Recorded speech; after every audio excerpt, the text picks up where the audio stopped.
नमस्कार दोस्तों, मैं हूं पंडित रवि शास्त्री। आप देख रहे हैं एस्ट्रो कथा व्यास रवि, आपका प्रिय यूट्यूब चैनल। यूट्यूब जगत में ऋषि पंचमी की व्रत कथा को लेकर एकमात्र वीडियो है।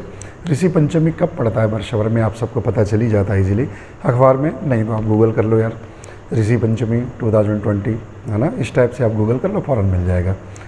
तो ऋषि पंचमी का व्रत बड़ा विशेष है। इस दिन सप्त ऋषियों का पूजन होता है। ऋषि पंचमी क्यों करते हैं? हर एक माताओं के व्रत अवश्य करना चाहिए जीवन में।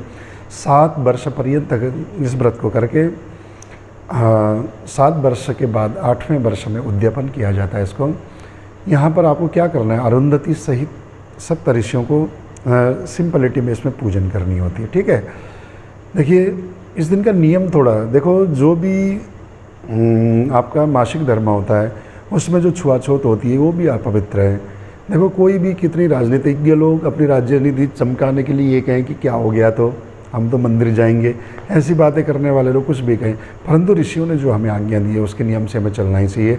और कितना करने वाले लोग भी ध्यान दीजिएगा, कहीं ना कहीं किसी न किसी को ये तो लगता ही है कि हमने पाप किया ही है, दिखाने के लिए कुछ और कर रहे हो, अंदर खाने पाप तो होता ही है।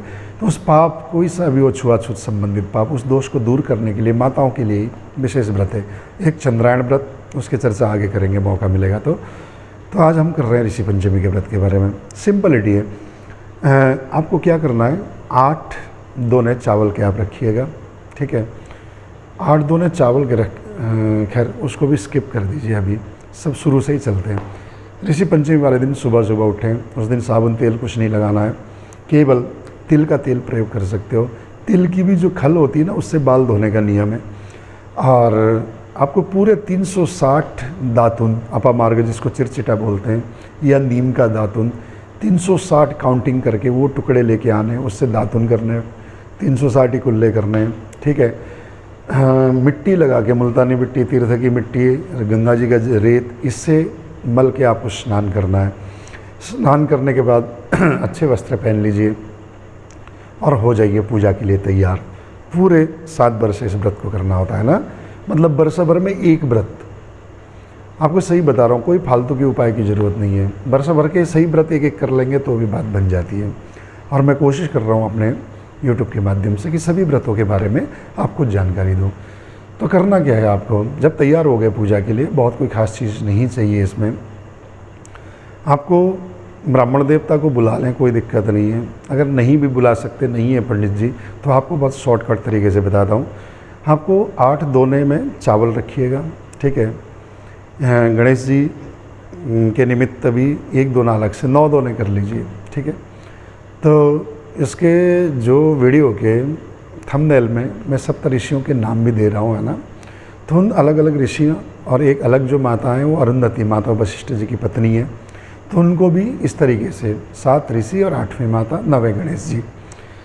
तो इन सब का वहाँ पर अलग अलग दोनों में ध्यान करना। एक एक सिक्का जो अवश्य रखें, नोट ही रख दीजिए। और सिक्के में होता क्या है आजकल, नोट रख दो, 10, 20, 50, 100, 500, अब तो 2000 का भी आ गया। जितनी आपकी श्रद्धा वो रख लो सब में, है ना। और वहाँ पर ऋषियों का और कुशा के टुकड़े, कुशा मैं पहले कुशोत्पाटी अमावस्या की चर्चा कर चुका हूँ, वो भी सब में रख दीजिए, उनको ऋषि स्वरूप मानते हुए।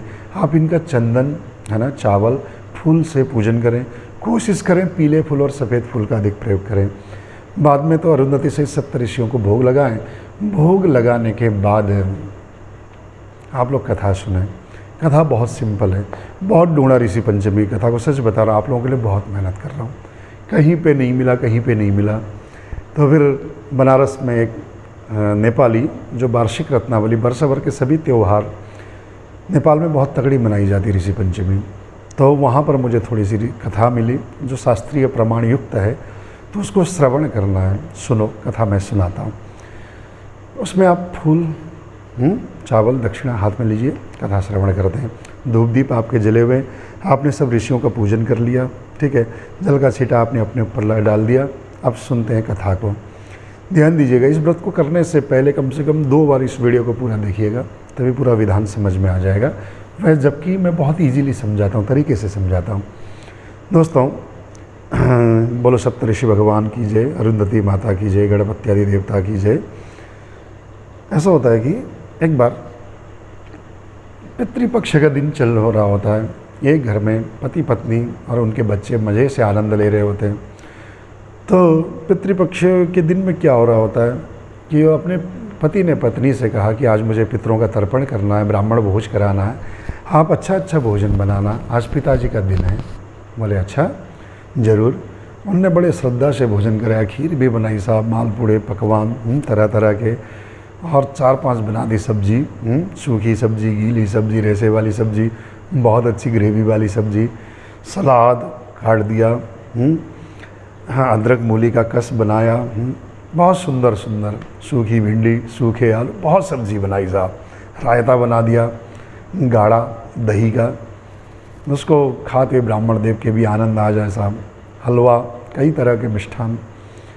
अब जैसे ही उन्हें तैयार कर ली तो होता क्या है कि वो तो चला गया अपने काम पे, हल जोतने चला गया, खेत में काम करने। अब वो दुर्भाग्य देखिए माताओं, अब तो आनंद का विषय क्या बताऊं, दुर्भाग्य एक और हो गया उस घर पे।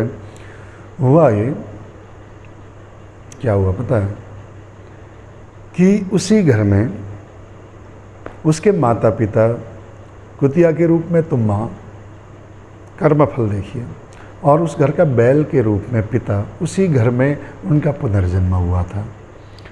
अब माँ तो माँ ही होती हो, किसी भी रूप में आया कैसी भी हो।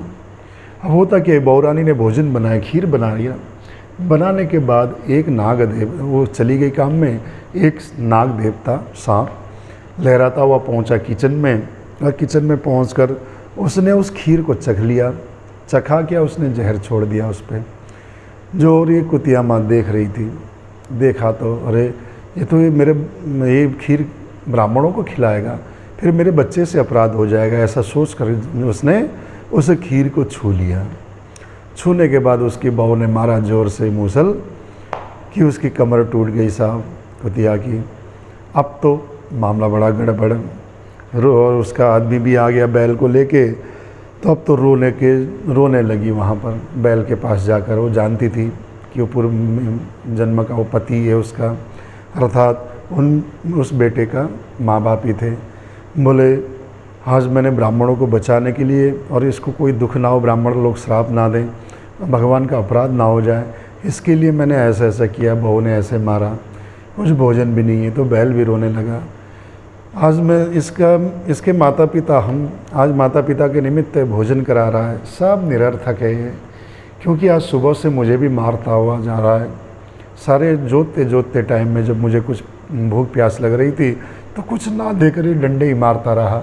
मैं भी भूखा हूँ, मैं क्या कर सकता हूँ प्रिय तेरे लिए।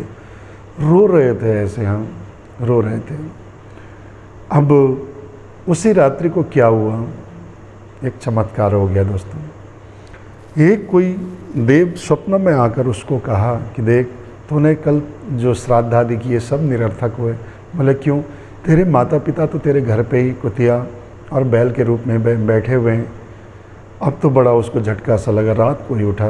रात को उठने के बाद पत्नी को कहा कि मेरे माता पिता तो यही हैं, जाकर उनको अच्छा अच्छा भोजन कराया, पर वो उस योनि से छुड़वाना चाहता था। बेटे को जब पता चला बड़ा दुखित हुआ, जंगल की ओर जाने लगा। जंगल में मिले सप्तऋषि। सप्तऋषियों को प्रणाम किया, कहा महाराज कुछ ऐसी कृपा करो कि मेरे माता पिता को क्या बोलते हैं कि इस ये पशु योनि से मुक्ति मिले। उन्होंने कहा घबरा नहीं बेटा, तो ऐसे ऐसे ऋषि पंचमी का व्रत कर जैसे मैंने अभी बताया, तो इससे तेरे माता पिता भी इस देह को त्याग कर परम गति को प्राप्त होंगे। और वही हुआ। उनने 7 वर्ष पर्यंत हर ऋषि पंचमी को व्रत किया। उससे उसकी पत्नी भी उस पाप से, मारने के पाप से मुक्त हुई, और वो माता पिता भी उस पशु योनि को त्याग कर वैकुंठ लोक को प्राप्त हुए। तो यह व्रत कथा श्रवण करना चाहिए। उसके बाद सप्तऋषियों को पुष्पादि अर्पण करें, प्रणाम करें, ऋषियों की परिक्रमा करें, थोड़े से अक्षत छोड़कर सब ऋषियों को विश्राम दें। और आपको एक बात और बता रहा हूँ, जैसे मैंने कहा था 360 वर्ष भर पर्यंत जो भी पाप होता है उसके निवृत्ति के लिए यह व्रत